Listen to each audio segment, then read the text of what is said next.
Auzubillahi minasyaitonir rajim. Bismillahirrahmanirrahim. Allahumma sholli ala sayyidina Muhammadin wa ala alihi sayyidina Muhammadin wa sallim. Ambi ala foka barka da masaminya lati anga bisoro.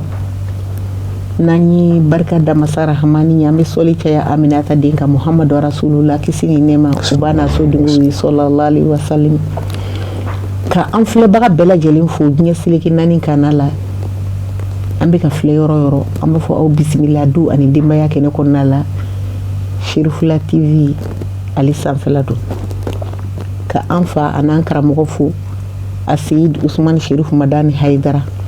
a kanubaga cɛman musoman ka foli ni tanni ta ka di bɛɛ lajɛlen ma k'a fɔ aw ɲɛna ko bi an bɛna jɛ ka masala fɛn min kan o de an ka cakɛda dɔ ye n'o bɛ wele Cité des enfants. Cité des enfants ale ka baara ɲɛsinnen don denmisɛnninw ka lahalayaw ma bi an bɛna thème min ta o ye mission de la Cité des enfants an ni mɔgɔ min bɛna jɛ ka masala o y'an balimakɛ ye Nfa Mara Keita, directeur général adjoint de la Cité des enfants. Oh, Cité des enfants Nyamado. An b'a fo ka waleɲuman dɔn. Monsieur Keita i ni wula. An b'a dɔn. Somɔgɔw dun? Baasi foyi tɛ yen. An b'a fɔ i bisimila Sherifula sanfɛ. Saha a diyara n ye. I ye wele jaabi a diyara n ye. Yani an ka don kuma kɔnɔna la folikan kelen b'i yɛrɛ fana bolo ka ɲɛsin an filɛbagaw ma.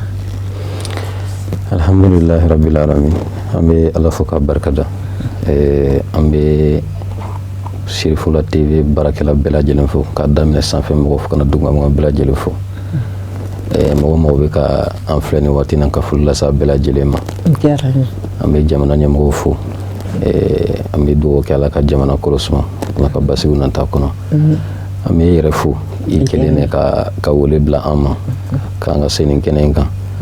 A kana ɲɛfɔliw kɛ. A diyara n ye kosɛbɛ.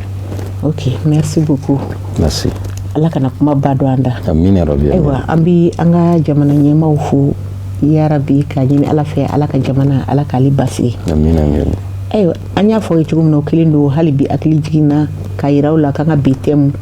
mission de la Cité des enfants an ka to dunkan na Cité des enfants ale ka kɛwalew. Ayiwa Monsieur Keita. Naam. I bɛ se k'a fɔ an ye Cité des enfants yɛrɛ ye min de ye wa? Ayiwa balimamuso ye ko kuma ɲininkali diyara n ye. N'i ko ko Cité des enfants i ko ko denmisɛnninw ka ɲɔgɔn kunbɛyɔrɔ i ko ko kalanbulon jamana ɲɛmɔgɔw ye jateminɛ kɛ depuis 1999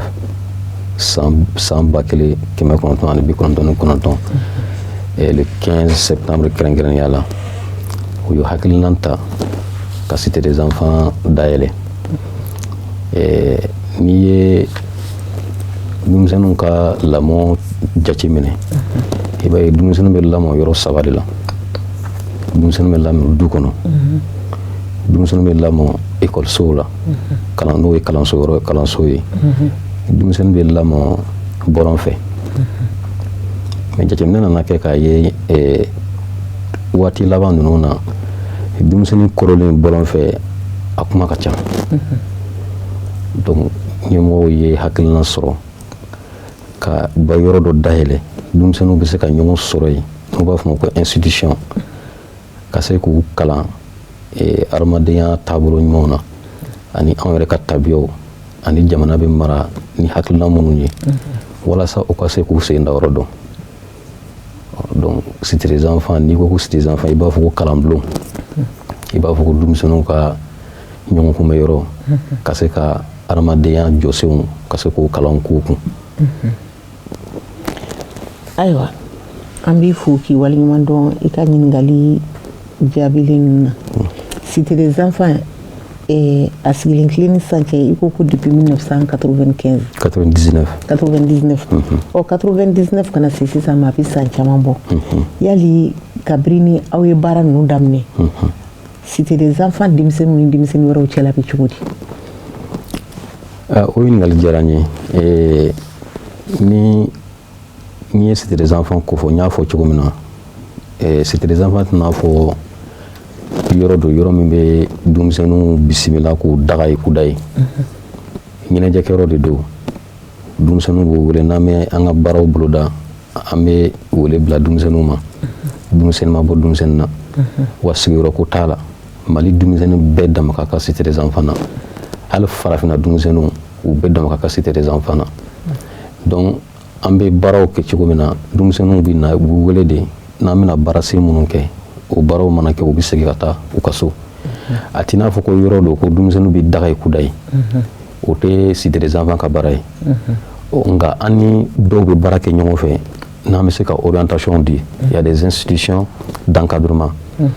olu bɛ intervenir protection kɔnɔ mais c'était des enfants yɛrɛ ka baara ye min ye a bɛ bila minɛn min kɔnɔ a bɛ fɔ o ma ko participation diɲɛ bɛɛ lajɛlen bɛnna ka tɔgɔ dɔ bila gafe min na n'u y'a sigi denmisɛnninw tɔgɔ la n'u b'a fɔ o ma ko CDE n'o ye convention relative aux droits des enfants ye ni Mali y'a tɛgɛ dɔ bila kɛ 1989 ka taa se 90 ninnu ma n'i y'o gafe in ta o jɔsi naaninan o bɛ kuma participation kan ko yanni ka mɔgɔ denmisɛnnin dege jɛgɛ dun na k'i k'a dege jɛgɛmɔ na c'était des enfants créés n'o hakilina de ye ka se ka denmisɛnnin dege adamadenya taabolo ɲuman na fo ka taa se bololabaara kɛ a bɛ se k'i bolo ɲɛnajɛ ni baara minnu ye a yɛrɛ bɛ t'o la fɛn min yɛrɛ ka d'a ye ɲɛnamaya kɔnɔ a bɛ kɛ sababu ye k'o hakilinaw latigɛliw nɔgɔya a ye n'an b'a fɔ ko orientation donc yɔrɔ tɛ ko denmisɛnninw bɛ daga yɔrɔ min na o yɔrɔ tɛ denmisɛnninw bɛ na u b'u ka ɲɛnajɛ kɛ u b'u ka kalan kɛ u b'u ka kalanbulonw kɛ n'u tila kɛr'o la bɛɛ bɛ segin ka t'i ka so c'était des enfants o yɔrɔ sugu de ye an b'a fɔ o ma ko institution socio-éducative mais ce n'est pas un endroit min bɛ denmisɛnninw mara an ka baara t'o ye parce que o baaraw fana dilen don mɔgɔ wɛrɛw ma voilà. Ayiwa an b'i fo k'i waleɲuman dɔn i ka nin walawalali cogo in cɛ ɲuman na ayiwa c'était des enfants i bɔra sa ka a ka baaraw ɲɛfɔ an ye a bɛ fɛn minnu kɛ ani fana denmisɛnninw i y'a jira k'a fɔ ko a tɛ wolomali kɛ denmisɛnnin bɛɛ dama ka kan c'était des enfants na ayiwa i k'o fana ko c'était des enfants k'a bɛ denmisɛnninw dege baaraw la aw bɛ denmisɛnninw dege baara sugu jumɛnw na? Alhamdulilayi rabbil o ɲininkali diyara n ye kosɛbɛ. An bɛ kɛnɛ min kan an bɛ kunnafoni di de la an bɛ denmisɛnnin dege kunnafoni di baaraw b'a la misali la an ka activité dɔ bɛ yen nɔ an y'o kɛ décembre an kɔrɔ Mali denmisɛnninw bɛɛ tun ye ɲɔgɔn sɔrɔ c'était des enfants na k'a daminɛ Kayi fo Mɛnaka Kidali tun bɛ yen Tawudeni tun bɛ yen Gawo tun bɛ yen Tɔnbukutu tun bɛ yen ka fara Mali région bɛɛ lajɛlen kan o activité in senfɛ an bɛ d'abord baara yɛrɛ bɛ labɛn cogo di depuis o yɔrɔ la an bɛ denmisɛnninw bɛ impliqué ani parlement des enfants mɔgɔw bɛ baara kɛ ɲɔgɔn fɛ ale ni école camanw ale ni institution wɛrɛw minnu bɛ yen nɔ u b'u occuper denmisɛnninw na minnu ka lujura bɛ minnu na o kuma n'a fɔ cogo dɔ k'a hakɛ to an ma denmisɛnnin bɔ denmisɛnnin na denmisɛnninw de bɛ kunnafonidi baaraw sabati activité in senfɛ olu de bɛ reportage kɛ olu de bɛ présentation kɛ télé la olu de bɛ reportage kɛ pour la radio olu de bɛ article rédigé presse écrite communication digitale plateforme na olu de bɛ a fɛngɛw bɛɛ fɛngɛ mais maakɔrɔ bɛ t'u kɛrɛfɛ k'u accompagner f'a kɛra sababu ye a denmisɛnnin camanba a dɔw bɛ yen nɔ hali an ka faso telesoba la o tɛmɛ caman bɛ baara kɛ dɔw bɛ baara kɛ yɔrɔ wɛrɛw la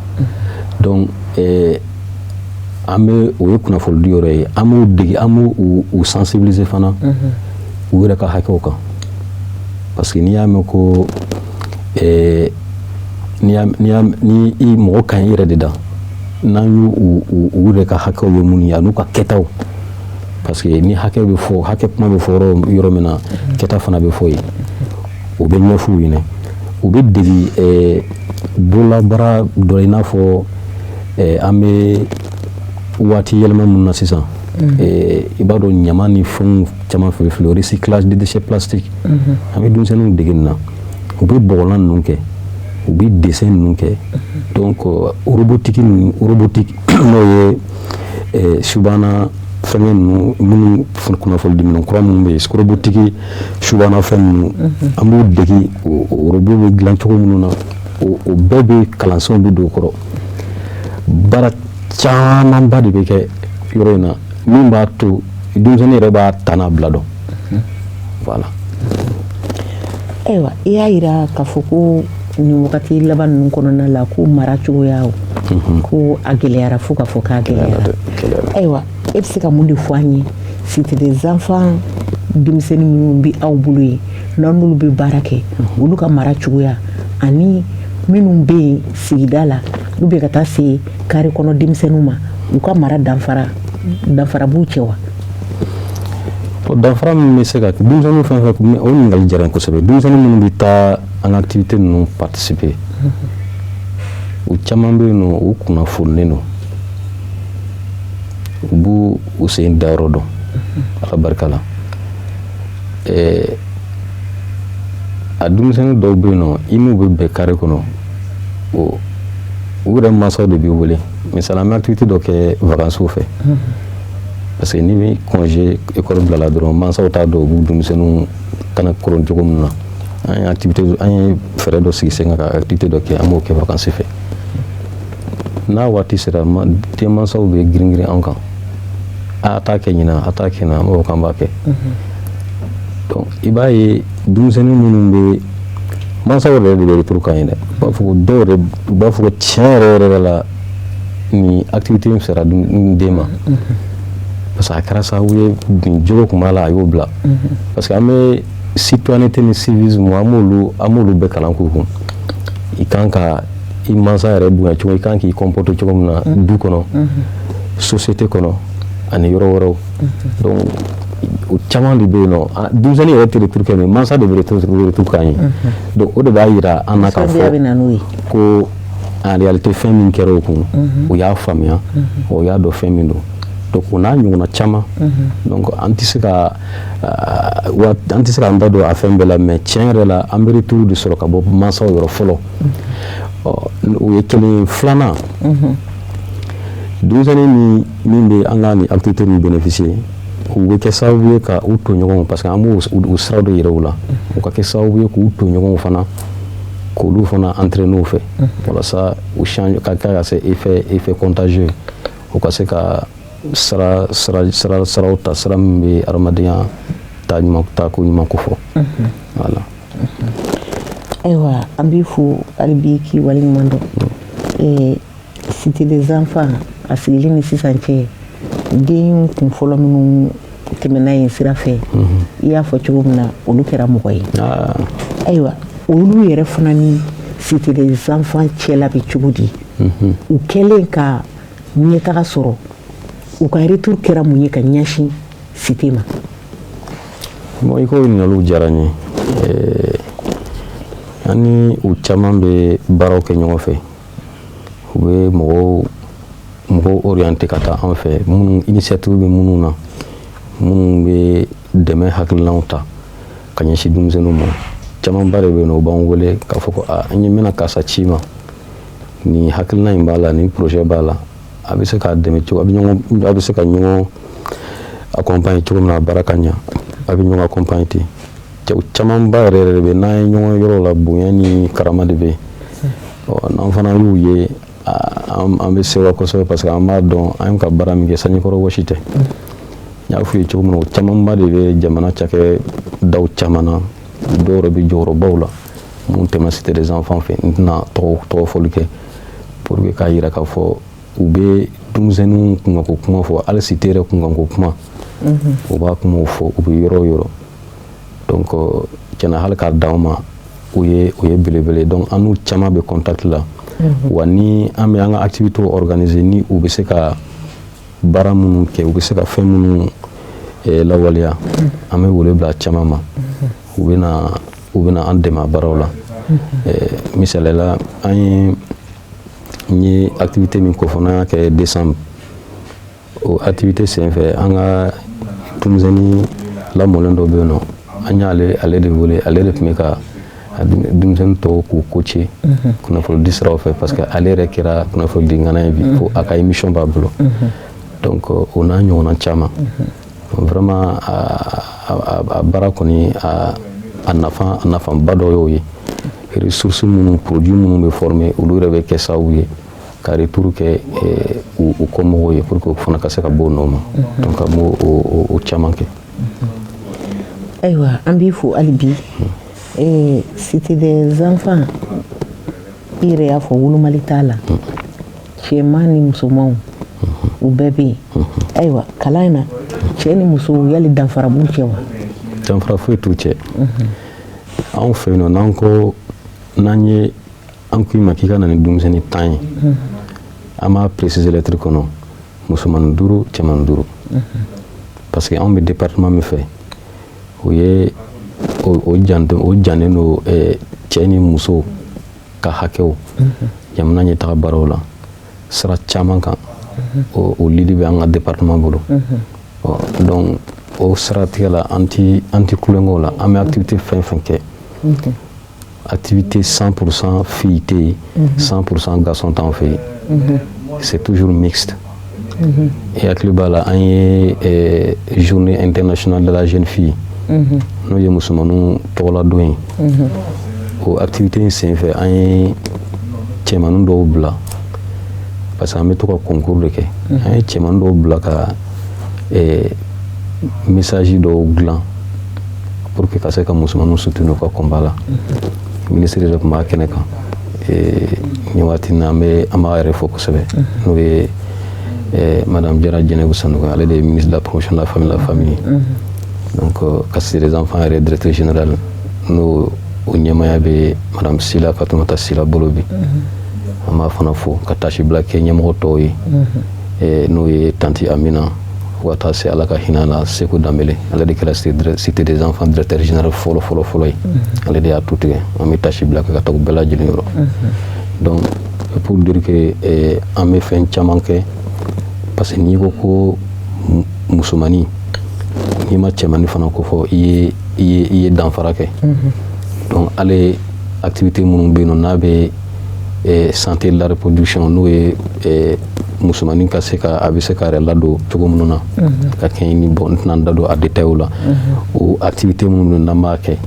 an bɛ cɛmaninw bila o senfɛ o fana ka se k'a dɔn fɛn min don parce que n'i bɛ fɛn min si dɔn n'i bɔra a kalama a bɛ kɛ sababu ye i bɛ se k'i yɛrɛ tanga mais n'i t'a kalama o de la a tiɲɛni bɛ bonya kosɛbɛ. Ayiwa an b'i fo dante foli min na i y'a yira k'a fɔ ko aw bɛ denmisɛnninw ka hakɛw ɲini aw bɛ hakɛ sugu jumɛn de ɲini denmisɛnnin ninnu ye? Bon anw ta ye min ye o de ye ka denmisɛnnin yɛrɛ bila k'a ka hakɛ ɲini parce que n y'a fɔ n ka kuma daminɛ n ko an tɛ denmisɛnnin bila jɛgɛ dun na an b'a dege jɛgɛ minɛ de la denmisɛnnin yɛrɛ de bɛ kalan a bɛ kalan fɛnw na fɛn min bɛ se ka kɛ sababu la ka se ka kumadaw sɔrɔ an bɛ an ka espace minnu organiser i bɛ taa sɔrɔ anw fɛ denmisɛnnin de bɛ kɛ maître de cérémonie ye denmisɛnnin de bɛ kɛ modérateur ye donc depuis o yɔrɔ la différence bɛ yen parce que a bɛ imprégné de donc min b'a kun n'a kan cɛ a bɛ to k'o de lakale a b'o message de fɔ pour que diɲɛ ma bɔ ka bɔ kalama donc anw ta tɛ k'a kɛ denmisɛnnin nɔ na dɛ an bɛ denmisɛnnin yɛrɛ de bila a la o de y'an ka kɛta ye donc n'i ko denmisɛnnin yɛrɛ ka hakɛ denmisɛnnin yɛrɛ ka hakɛ fɔlɔ o de ye a k'a dɔn k'a fɔ a kan ka min kɛ denmisɛnnin kan k'a dɔn a kan ka min kɛ fɔlɔ n'a y'a yɛrɛ ka kɛta dɔn o la a tɔw bɛ nɔgɔya. Ayiwa an bɛ aw fo ka aw waleɲuman dɔn ni émission tako fɔlɔ ye ni ala sɔnna ma ni ala ye dɔgɔkun nata yira an na 17h30 aw sɔgɔlen to tele Shirifula la émission tako filanan aw bɛ kɛ ale kɛnɛ kan na la ni ala ka jɛ ye o tuma na ka aw fo ka aw waleɲuman dɔn aw ka kulo majɔ ɲuman na k'a ɲini dali masa fɛ ala ka sigi wɛrɛ yira ne ni aw bɛɛ lajɛlen na a k'an bɛn